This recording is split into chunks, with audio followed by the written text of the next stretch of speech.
একদিকে নবান্ন, অন্যদিকে ঋতু। গ্রাম বাংলার ঘরে ঘরে শীতকাল শুরু হয় এইভাবেই। অদ্ভুতভাবে এই দুই ব্রতের নিয়ম কিছু ক্ষেত্রে এক। প্রশ্ন হচ্ছে এর কারণটা কি? নবান্নের সঙ্গে না হয় সরাসরি দেবী লক্ষ্মীর যোগ রয়েছে, কিন্তু ঋতু এ তো সূর্যদেবের পুজো। তাহলে ঋতু পুজোর নিয়মেও কিভাবে জুড়লেন দেবী লক্ষ্মী? আসুন জেনে নিই আজকের এই ভিডিওতে। শুরু করছি আমি সুমন্ত, আপনারা দেখছেন SM স্টুডিও।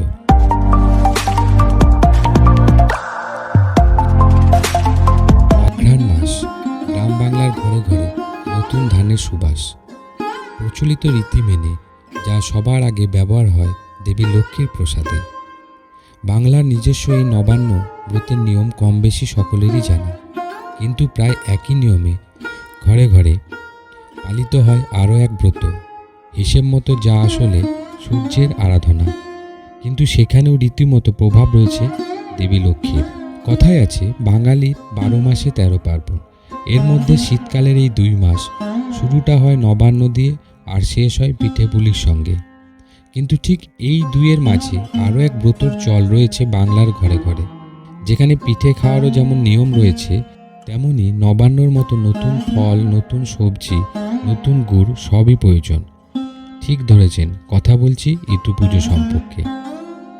অঘ্রাণ সংক্রান্তির দিন বাংলার ঘরে ঘরে পালিত হয় এই ব্রত। কোথাও আবার গোটা মাস জুড়েই ঋতুর ব্রতর অঙ্গ হিসেবে বিশেষ নিয়ম পালন করতে হয়। মনে করা হয় ঋতু শব্দটা মৃত্যু বা মিত্র থেকে এসেছে, যা আসলে সূর্যের অপর নাম। এই ঋতু বলতে সূর্যদেবকেই বোঝানো হয়। পুজো হয় অঘ্রাণ মাসের প্রতি রবিবার। ব্রত থেকে বিশেষ কিছু নিয়ম মেনে থাকতে হয় সারাদিন। কোনো মূর্তির পুজোর চল নেই। আরাধনা করা হয় মাটির সরাকে, তার সঙ্গে ছোট্ট ছোট্ট ঘট থাকে। এগুলি সূর্যের বাহন ঘোড়ার প্রতীক। এখানেই প্রশ্ন হচ্ছে, বাংলার নিজস্ব যেসব ব্রত রয়েছে তার সবই প্রায় দেবীকেন্দ্রিক।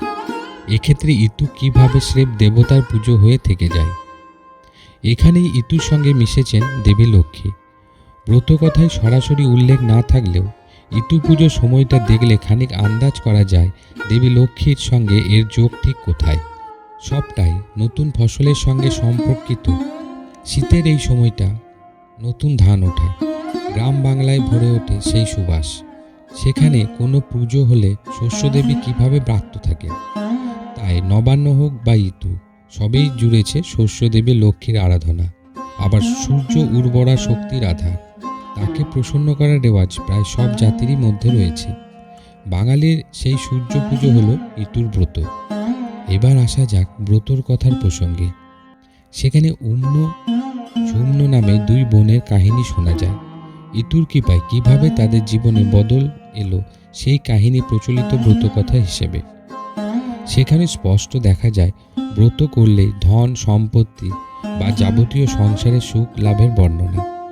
গ্রামের দিকে এমনটাও প্রচলিত রয়েছে, ঋতুর ব্রত করলে কুমারী মেয়েরা বর পাবে আর সধবা পাবে সন্তান।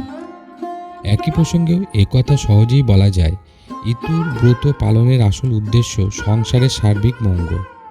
এক কথায় বলতে গেলে ঘরের লক্ষ্মী স্থাপন। তাই ব্রতের নিয়মে মিলেমিশে এক হয়েছে লক্ষ্মী পুজোর আচার। এই পুজোতেও নতুন ফসল, সবজি, চাল, গুড় এইসব লাগে। আবার বিশেষ এক ধরনের পিঠে খাওয়ারও নিয়ম রয়েছে ঋতু পুজোয়। যদিও ব্রতের নিয়ম অঞ্চলভেদে বিভিন্ন হতেই পারে, তবে প্রচলিত নিয়ম এমনই।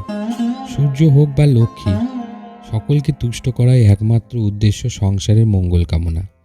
দীর্ঘদিন ধরে যা পালন করে আসছেন বাংলার মেয়েরা।